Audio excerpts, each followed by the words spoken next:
chien qui fait voler toutes les feuilles. Non mais ce plumeau ne peut pas rester dans le cadre, Brume. Comme toute ta personne. Oui, je suis désolée mon chien. Allez, tu files. Oui, c'est mon chien que vous voyez passer et qui va pourrir ma vidéo tout le long, je pense. Oui, je crois que cette vidéo va être compliquée. Je vous disais donc... ça va pas être possible. Allez, tu files. Tu files. Ah non, j'allais dire elle est partie, mais non en fait, vous voyez encore ces fesses là.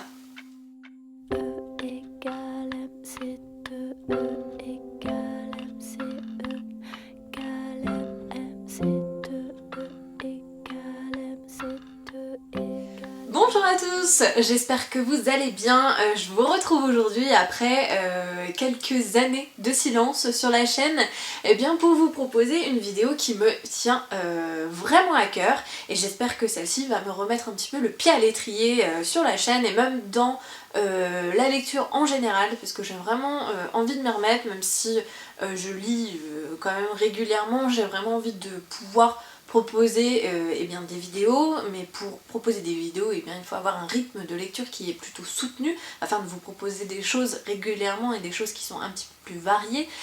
Essayer de faire autre chose que des book hauls, hein, n'est-ce pas? Mais donc aujourd'hui je vous retrouve avec une vidéo un petit peu différente. Il me semble que j'ai jamais fait ça sur la chaîne. Je voulais vous proposer de vous présenter ma palle pour... attention, pas n'importe quelle palle, la palle pour le Cold Challenge Winter. Le Cold Winter Challenge? Oui, c'est peut-être mieux dans ce sens-là.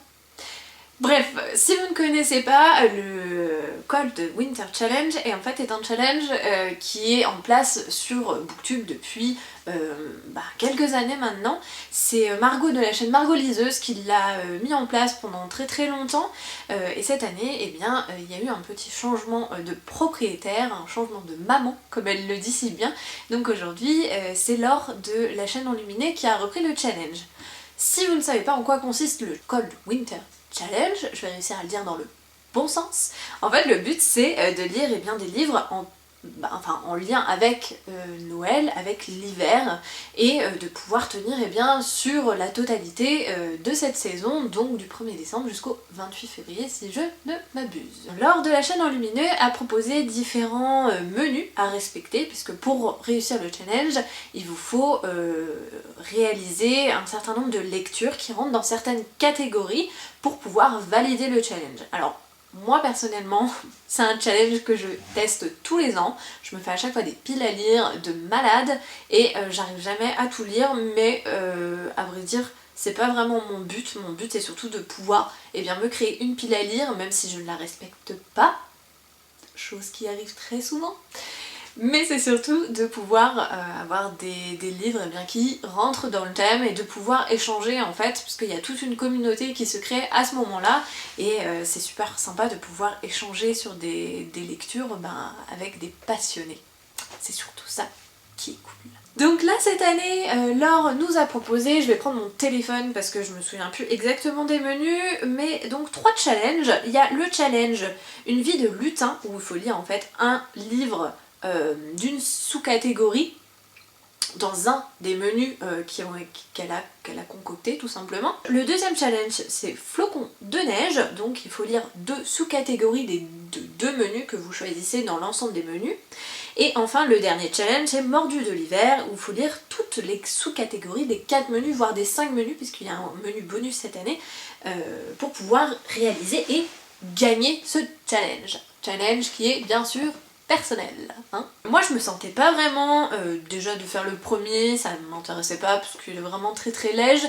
Le deuxième je le trouve assez léger aussi parce qu'au final ça fait lire 4, alors après tout est relatif, hein, on peut choisir beaucoup plus si on le souhaite, mais ça faisait lire 4 livres.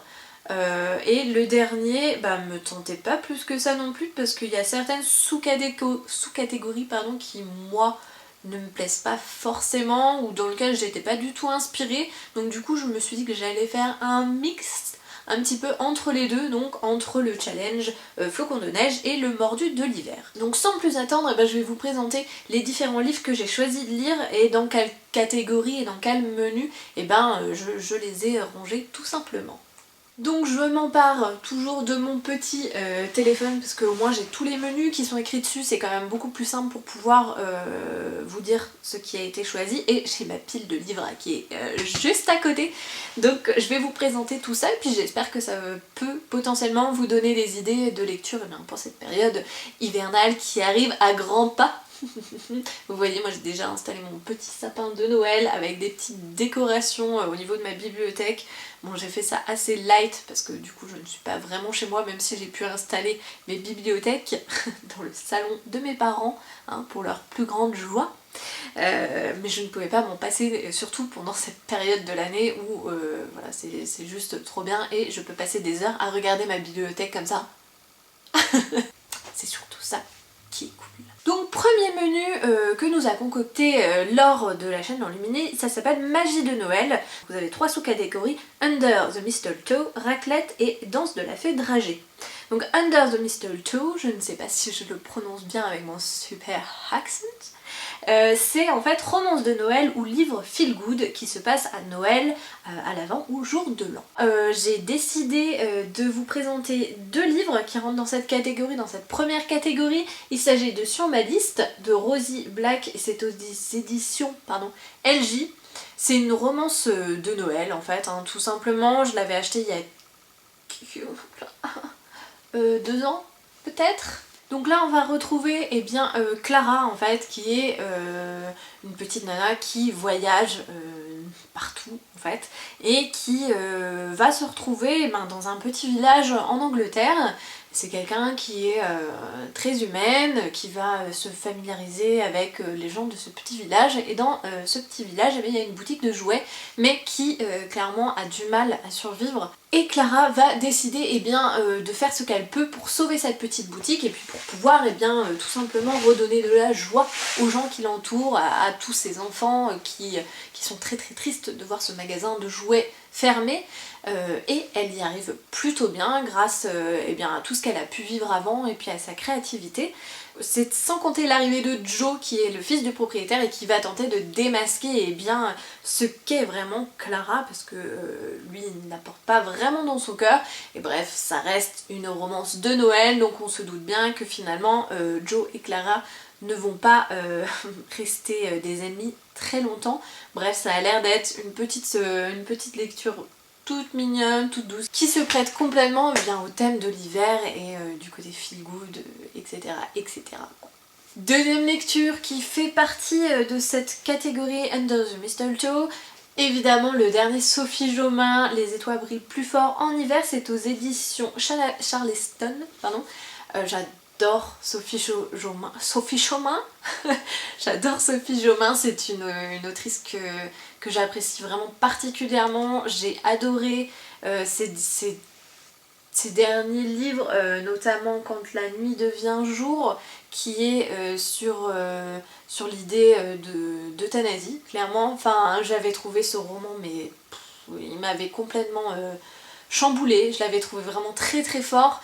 Et j'ai beaucoup aimé aussi le Fais-moi taire si tu peux, qui se passe dans un univers floral avec 2 personnages qui se tirent dans les pannes mais finalement qui finissent par avoir une relation assez étonnante mais amoureuse.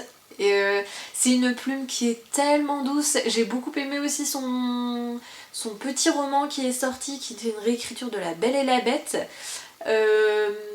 Je crois que c'est La Belle et la Bête ou quelque chose comme ça. C'est un tout petit roman qui est sorti qu'en numérique. Je l'ai trouvé vraiment génial. J'ai adoré son concept de réécriture sur ce conte que j'adore. Et donc là, c'est un livre qui pour moi rentre complètement dans ce thème.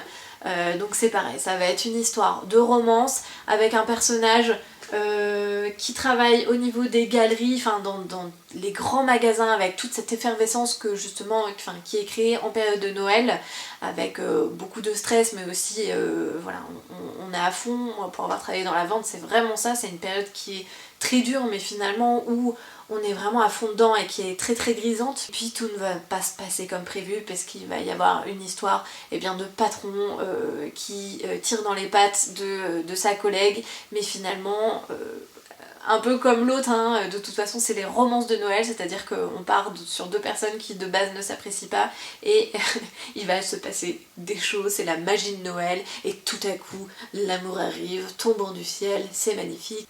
C'est surtout ça qui est cool.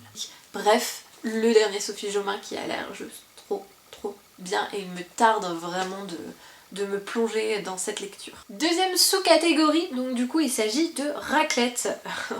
Attention, ça porte bien son nom. Donc ça va être tout ce qui va être des livres concernant la famille, les secrets de famille, les amis, etc. etc. Moi j'ai choisi de vous présenter un livre qui me tient à cœur et que j'ai très envie de lire pour différentes raisons. C'est Les Sœurs Brontë, La force d'exister, donc c'est de Laura L. Mackie aux éditions Talendier. C'est un livre romancé un tout petit peu sur la vie des sœurs Brontë.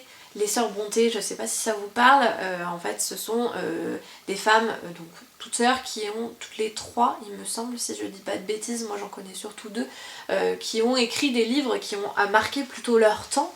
Vous avez notamment Jeanne R et Les Hauts des Hurlevents qui sont les plus connus des deux sœurs, donc Émilie Brontë et... j'ai envie de dire Jeanne Brontë? Pas du tout. C'est Jeanne R, mais c'est pas du tout. Charlotte, bah oui, Charlotte Brontë, blablabla. Donc voilà, ça a l'air d'être super intéressant parce qu'on va se plonger dans ce contexte dans lequel ces femmes ont écrit ces livres qui ont marqué clairement leur temps. C'est toute une fratrie qui va se retrouver à écrire. Et j'ai vraiment envie de savoir en fait, j'ai vraiment envie de savoir quel était le contexte de vie de ces sœurs et d'en savoir un petit peu plus sur elles parce que j'ai adoré les deux livres que j'ai lus de cette famille, donc voilà, j'ai vraiment envie d'en savoir un petit peu plus. Et puis la couverture je la trouve juste magnifique là, dans ces couleurs très hivernales je trouve, au final avec ce fond vert et les tulipes, même si les tulipes, on est d'accord, ce ne sont pas des fleurs d'hiver, hein. Donc dernière sous-catégorie de ce menu, c'est Danse de la Fée dragée. Et pour cette catégorie, j'ai choisi de vous présenter alors je ne l'ai pas du coup là parce que je l'ai en numérique sur ma liseuse, c'est La 8e couleur de Terry Pratchett, qui est une saga que j'ai déjà tenté en fait de lire. Sauf que je n'ai pas vraiment accroché, mais j'étais pas vraiment dedans en fait, j'avais fait un emprunt, je savais qu'il fallait que je le rende rapidement et du coup j'ai essayé de me forcer à le lire très vite, même s'ils sont pas très épais au final, du moins les premiers tomes. Et voilà, j'ai pas réussi, j'ai complètement abandonné, alors que c'est une saga qui me donne vraiment envie, ça a l'air vraiment hyper complet, très drôle, ça a l'air de parler de vraiment énormément de choses, d'avoir même un petit côté apprentissage de la vie entre guillemets, enfin j'ai l'impression que chaque tome est un peu basé sur des thèmes vraiment très précis, donc j'ai vraiment envie de le découvrir et j'aimerais bien du coup pouvoir par la suite lire au moins un tome par mois.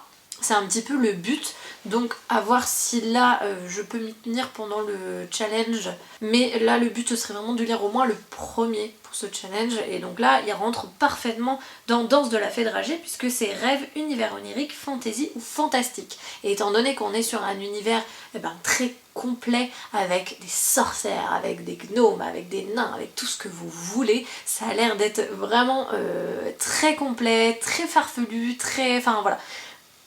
Vraiment super chouette, et donc j'ai vraiment envie de découvrir cet univers et puis de pouvoir vous en parler et de le vendre, puisque j'ai un ami qui le vend mais à merveille, enfin franchement il en parle, il a des étoiles dans les yeux, il est vraiment fan de cette saga et j'ai vraiment envie du coup de pouvoir découvrir ça et puis de pouvoir avoir, j'espère, des étoiles dans les yeux comme lui par la suite. Deuxième menu du coup proposé par Laure, il s'agit de Hiver mystérieux avec 3 sous-catégories. Donc vous avez Yule,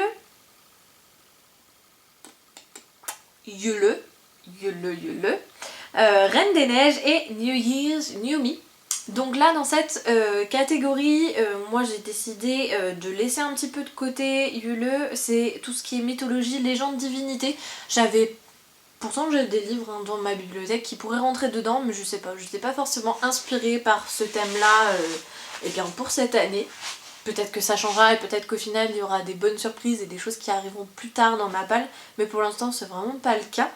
Donc du coup je suis plutôt partie sur Reine des Neiges avec, enfin du coup le petit encart en dessous c'est Femme de pouvoir, féminisme et sorcière. Et pour ce faire j'ai prévu bien de lire enfin Grisha, le premier tome donc de Lès Bardugo aux éditions Milan. C'est une autrice mais que j'adore, enfin j'ai tellement adoré Six of Crow, les deux tomes je les ai trouvés mais genre c'était un coup de cœur intersidéral comme dirait Colline. Voilà, j'adore vraiment l'univers qu'elle a créé et ce qui est bien c'est que Grisha, eh ben, on va retomber vraiment dans cet univers, on va en savoir un petit peu plus sur le personnage de Nina, même si c'est pas vraiment Nina au sens propre qu'on va suivre, mais vraiment ses pouvoirs et la famille entre guillemets de sorcière de laquelle elle vient et les pouvoirs qu'elle a. Bon, de toute façon Lès Bardugo, à chaque fois qu'elle sort quelque chose, je regarde même pas en fait, je ferme les yeux, je les prends et puis je pars avec. Donc j'en ai quelques-uns de retard, mais en tout cas là j'ai vraiment envie, ça fait longtemps qu'ils me font de l'œil les Grisha et je prends pas le temps de les sortir de ma palle, donc voilà, c'est chose faite et j'espère que j'aurai le temps de le lire pendant le challenge de cette année. La seconde catégorie, moi j'ai envie d'intégrer on va dire dans ce menu, c'est New Year's New Me, et donc le but c'est de trouver une lecture qui rentre dans la catégorie métamorphose, transformation, évolution. Alors là j'ai un petit peu triché, je l'avoue, j'ai décidé, je trouvais que ça rentrait quand même un petit peu dans le lien, enfin dans le contexte et dans la catégorie en elle-même.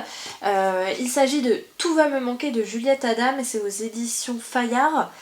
En fait là on va retrouver Étienne qui travaille dans un magasin de jouets, hein, c'est un petit peu le thème parce que c'était déjà le cas dans une des lectures que je vous ai déjà présentées, et qui s'ennuie un petit peu dans sa vie, qui est quelqu'un qui subit un petit peu les choses et qui suit sa vie, qui n'a jamais vraiment pris de décision, qui n'a jamais trop osé aller vers les femmes, donc au niveau de sa vie sentimentale et c'est assez plat.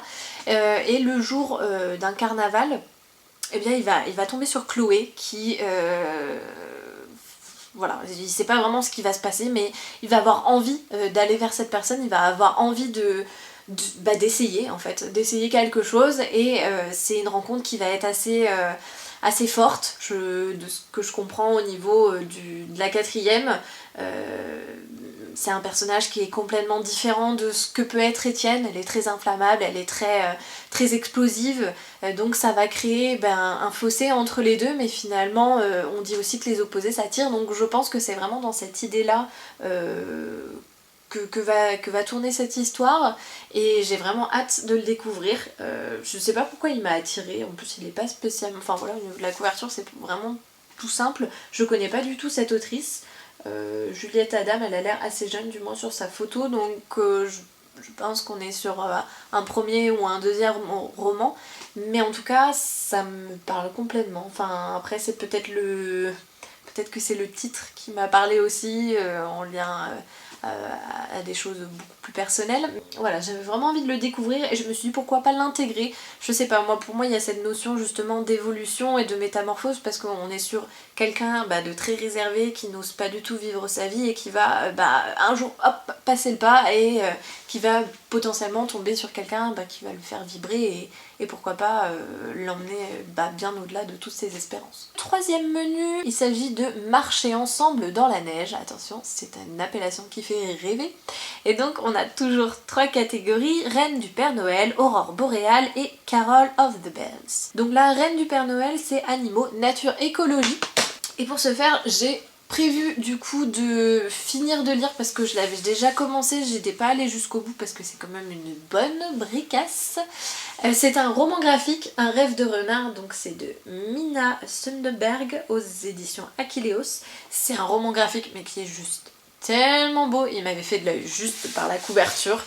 C'est un ancien collègue qui me l'avait montré, qui m'avait dit ok j'ai reçu ça, je pense que ça va te plaire, et effectivement il est juste magnifique. C'est très esthétique puisque chaque chaque animal totem en fait a une couleur qui lui est appropriée, on va dire, dans chaque partie du livre. Donc vous avez genre l'ours, ça va être des coloris qui sont plutôt violettes. Qu'est-ce qu'on a d'autre? L'élan, ça va être plutôt rose, rose un petit peu violine. Enfin voilà, c'est vraiment très très esthétique, les dessins sont super beaux et l'histoire est très très bien construite. Après c'est vrai que c'est assez dense, c'est pour ça que moi je l'avais un peu mis de côté, pourtant j'avais bien aimé hein, mais j'avais dû trouver je pense une autre lecture à un autre moment. Bref, toujours est-il que là du coup j'ai vraiment envie de finir cette lecture et je trouvais qu'elle rentrait parfaitement dans cette sous-catégorie. Deuxième sous-catégorie, donc c'est Carol of the Bells, et donc c'est un roman choral, plusieurs points de vue, plusieurs personnes qui partagent une expérience commune.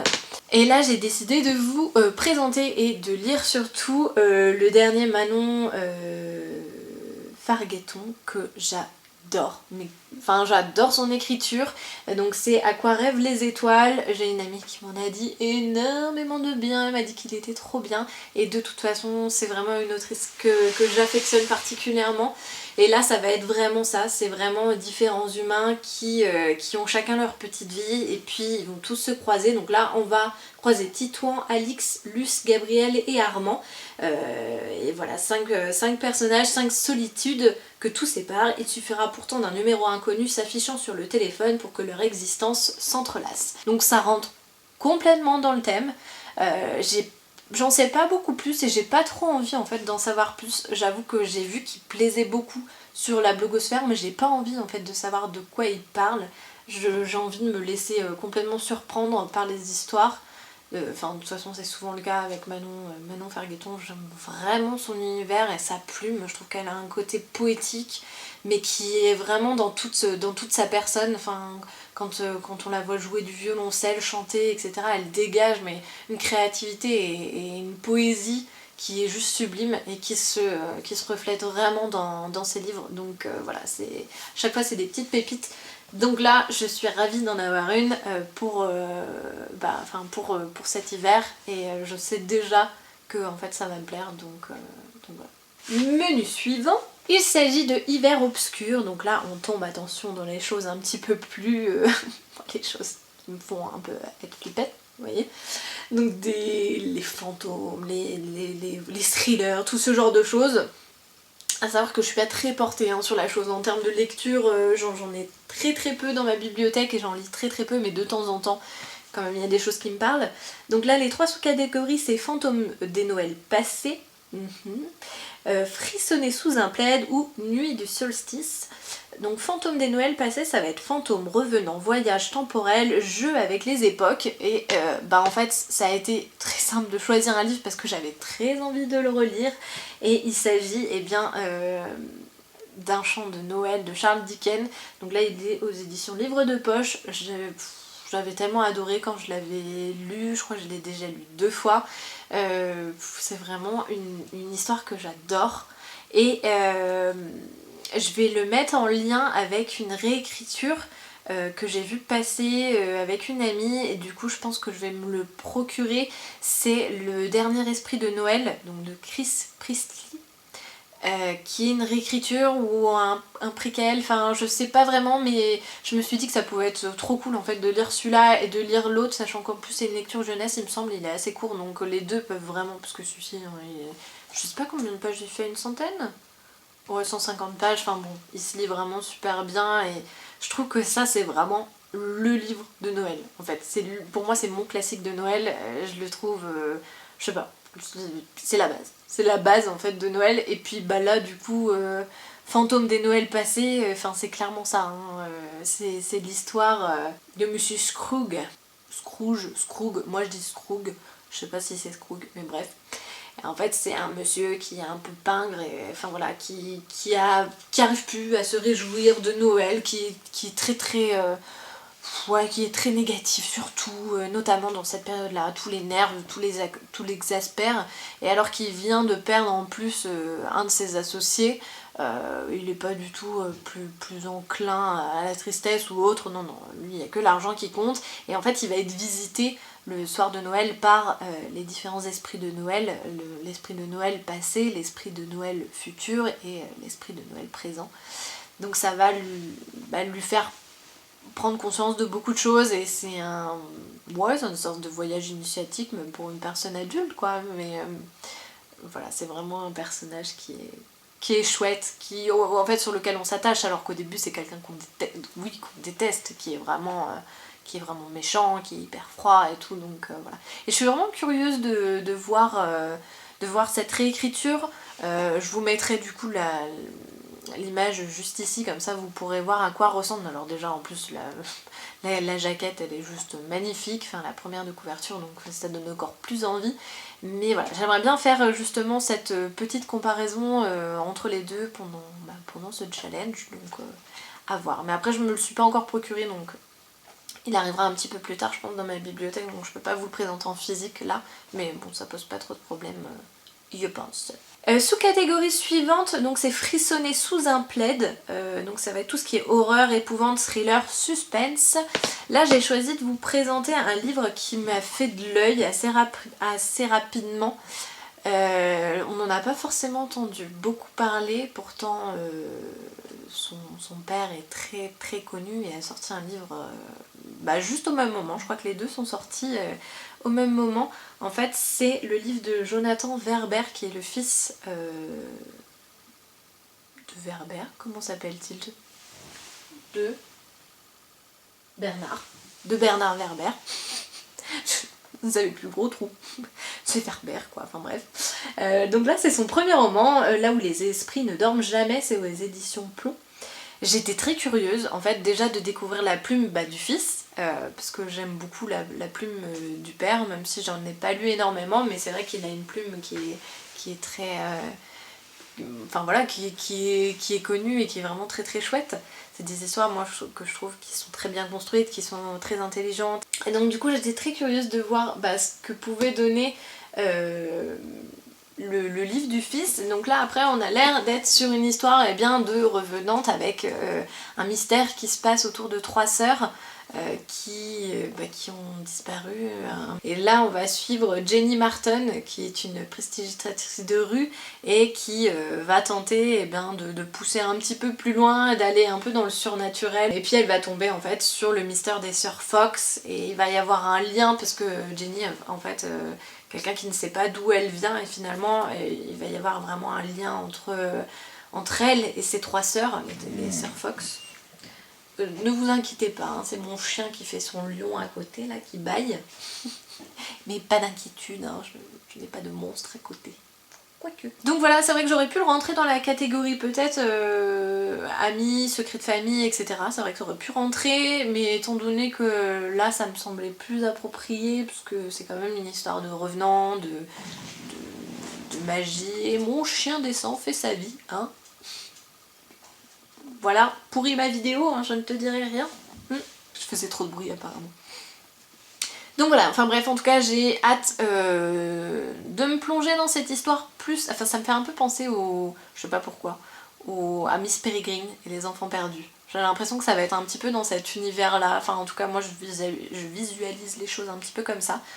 Donc j'ai hâte de m'y plonger, j'espère que j'aurai pas d'horreur. Pire, il y a un monstre qui dormira avec moi. Après voilà, qui montera la garde dans la chambre, on sait jamais. Mais je suis plus curieuse en fait par rapport à l'auteur que par rapport à l'histoire en elle-même. Voilà, je me dis c'est un premier roman, donc à voir, et j'ai hâte de voir ce que ça va donner tout simplement. Le dernier menu, donc c'est le menu bonus, donc c'est au chaud devant la cheminée, et vous avez 3 catégories, donc c'est grands enfants, vitrine de Noël et chocolat chaud. Attention, le menu quand même qui vend du rêve, là on est en plein dans Noël, ça y est, c'est parti. C'est plus l'hiver, c'est Noël. Donc la première ça va être grands enfants, un livre jeunesse. Là c'est un livre que je n'ai pas en ma possession, pareil, que je vais acheter obligatoirement, parce que Alexandra de la chaîne Lire en Prada en a parlé merveilleusement bien, a donné envie au monde entier, je pense, de lire ce livre. Il s'agit de Anne Green Gable, en fait, qui est un livre donc, de Lucy Maud Montgomery. Et en fait, je sais pas si vous l'avez vu passer sur Netflix, moi j'avais commencé à regarder la série, je trouvais ça vraiment adorable. Et voilà, là, Alexandra a fini de me convaincre, hein, clairement. C'est donc du coup l'histoire d'une petite fille qui va être adoptée par un couple de frères, enfin un frère et une sœur qui travaillent dans une ferme et qui sont un petit peu vieillissants, donc ils ont besoin de quelqu'un pour les aider dans leur ferme, donc ils vont vouloir adopter un garçon pour avoir un petit peu d'aide à la ferme, sauf qu'au moment où le frère va aller chercher le garçon à la gare, et il s'avère que finalement ce n'est pas un garçon mais Anne qui est une petite fille qui s'enchante de tout, qui a une façon de s'exprimer qui est très littéraire, qui est très poétique et qui est un moulin à paroles, hein, clairement, qui adore parler, qui adore s'extasier de tout. C'est un petit peu, je ne sais plus comment il s'appelle, le copain de Phoebe, vous voyez, qui fait des photos mentales dans Friends, genre clic, voilà, qui vraiment s'extasie de tout, mais de façon vraiment mignonne, de façon hyper naïve. Alors, donc le frère, certes, va être surpris, mais va quand même le ramener à la maison parce que il suffit en fait du voyage entre la gare et sa ferme en calèche pour ça y est en fait qui tombe vraiment amoureux de cette petite fille et qui voilà, enfin bon bref, il se projette vraiment en tant que papa entre guillemets de cette petite fille et se voit pas du tout la renvoyer parce qu'en plus c'est une petite fille orpheline, donc voilà, être de nouveau ramenée à l'orphelinat, c'est quelque chose qui n'est pas facile pour les enfants, surtout à cet âge-là, parce qu'il me semble qu'elle a 7 ans, quelque chose comme ça. Après ça va être un petit peu plus compliqué avec la sœur qui est vraiment en mode genre bah non, on avait demandé un garçon, voilà, elle va pas pouvoir aider au champ de la même façon, etc. etc. Et finalement, pareil, c'est une petite fille qui est tellement pleine de poésie, pleine d'amour, en fait elle va réussir à charmer ce frère et cette sœur et puis elle va petit à petit faire partie de la famille, et donc ce sont ses aventures dans cette ferme avec cette famille qui va petit à petit apprendre à devenir la sienne en fait, tout simplement. Et deuxième sous-catégorie du coup que j'ai choisi de remplir, c'est vitrine de Noël. Donc il faut trouver une lecture graphique ou avec des illustrations sur le thème de Noël ou de l'hiver. Et là j'ai prévu de vous présenter, attention, challenge dans un challenge, The Crackers, qui est le livre de Tom Fletcher, et donc c'est illustré par Shane DeVries. Je sais pas si ça se prononce comme ça. J'ai adoré le Noëlosaure, mais ça a été un coup de cœur voilà, de malade. J'ai vraiment adoré cette histoire, je l'ai trouvée mais tellement mignonne, les illustrations étaient géniales, j'ai adoré cette plume enfantine, mais enfin voilà, j'ai adoré le concept du dinosaure de Noël. Je l'ai trouvé génial, et donc là c'est pas la suite hein, mais c'est sur le même univers, et c'est vrai que le fait que ce soit illustré par le même illustrateur, ça m'a vraiment beaucoup plu de retrouver vraiment cet univers aussi graphique. Et ce sont des histoires qui à chaque fois tournent justement autour de Noël, autour de la magie de Noël, autour des créatures un petit peu fantastiques, et j'avais très envie de lire un Tom Fletcher du coup cette année et de me replonger là-dedans. Donc du coup voilà, après c'est une lecture qui est en anglais, ça reste une lecture jeunesse, donc je pense que ça devrait être quand même de mon niveau très très très très très très bas en anglais.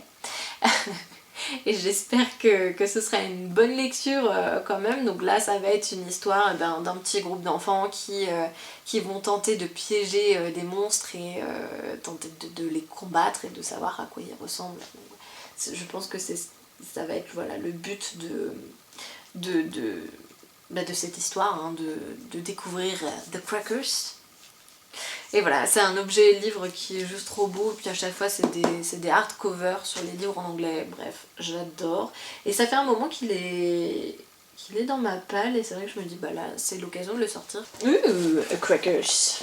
Donc je suis ravie de pouvoir enfin me replonger dans une lecture et dans un univers de Tom Fletcher, et vraiment illustrer de surcroît par Shane DeVries. Ça va vraiment être une chouette lecture en espérant voilà, que le côté anglais ça passe quand même. Je sais que quand c'est des romans graphiques ou vraiment des BD ou ce genre de choses, j'arrive plutôt à bien comprendre même ce que je lis sans trop chercher tous les mots. Après là c'est vrai que c'est un peu plus roman. Bon, ça reste de la jeunesse, donc j'espère que j'arriverai à m'en sortir. J'avais tenté les Harry Potter, mais finalement les Harry Potter c'est pas si facile que ça parce qu'il y a beaucoup de vocabulaire qui a été créé par J.K. Rowling, donc c'est pas forcément facile parce qu'il y a plein de mots, du coup voilà, c'est des mots qui sont inventés, même si c'est le premier tome et qu'il est quand même assez accessible. Voilà, j'ai essayé plusieurs fois et voilà, je crois que j'ai lu le premier chapitre du premier Harry Potter en anglais ou je sais pas, une bonne dizaine de fois en me disant allez vas-y j'essaye et finalement c'était quand même très compliqué à chaque fois, donc on verra. J'espère que j'aurai plus de chance avec cette lecture là et que ça va peut-être m'amener par la suite à lire un petit peu plus, parce que j'ai quelques livres en anglais, j'avoue que je craque facilement pour les objets de livres, enfin j'en ai 5 ou 6 et à chaque fois je me dis je les sors et je trouve ça très compliqué en fait, j'ai pas du tout le niveau pour pouvoir lire, et sinon j'ai quelques Neil Gaiman aussi, donc je me dis que c'était potentiellement peut-être un petit peu plus accessible. Donc faudrait que je tente l'expérience. Voilà, c'est tout pour ma palle. J'espère que ça vous a plu. N'hésitez pas à partager s'il y a des lectures qui vont être communes, enfin voilà, des choses du moins que vous avez choisi vous aussi de lire pendant ce challenge. Si vous avez des questions sur certaines histoires, si vous avez des questions, enfin sur tout, hein, allons-y. Je peux essayer de répondre lequel de la poule ou de l'œuf est venu en premier, hein. Je n'aurai peut-être pas une réponse très scientifique, mais pourquoi pas, allons-y, hein. Posez vos questions. Je vois que ma chienne arrive, donc elle doit sûrement avoir des questions. Après ça doit être plutôt en lien avec quand est-ce qu'on mange, est-ce que je peux avoir des câlins ou plutôt ce genre de choses, mais voilà. Tu m'auras pourri ma vidéo au début, tu m'auras pourri ma vidéo à la fin. C'est à peu près la base, hein. Bref, j'espère que cette vidéo vous aura plu, que ça vous aura donné bien des idées de lecture pour cet hiver, pour cette période de Noël qui arrive et qui nous rend tous en joie. Oui, j'ai même sorti quand même le magnifique pull de Noël, j'espère que vous avez remarqué. Il est quand même très très beau, en mode Tim Burton de Noël, j'adore. C'est surtout ça qui est cool.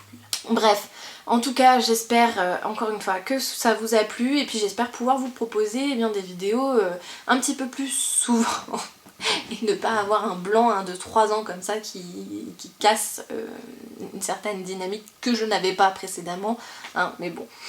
Voilà, j'espère avoir plus de contenu et puis vous retrouver à un moment ou à un autre pour vous faire le bilan de ce challenge, vous dire qu'est-ce que j'ai lu, qu'est-ce que j'ai pas lu, ce que j'ai aimé, ce que je n'ai pas aimé, s'il y a d'autres choses qui se sont rajoutées, bref. En attendant, je vous souhaite à tous vraiment de bonnes lectures et puis je vous dis à très vite. Salut!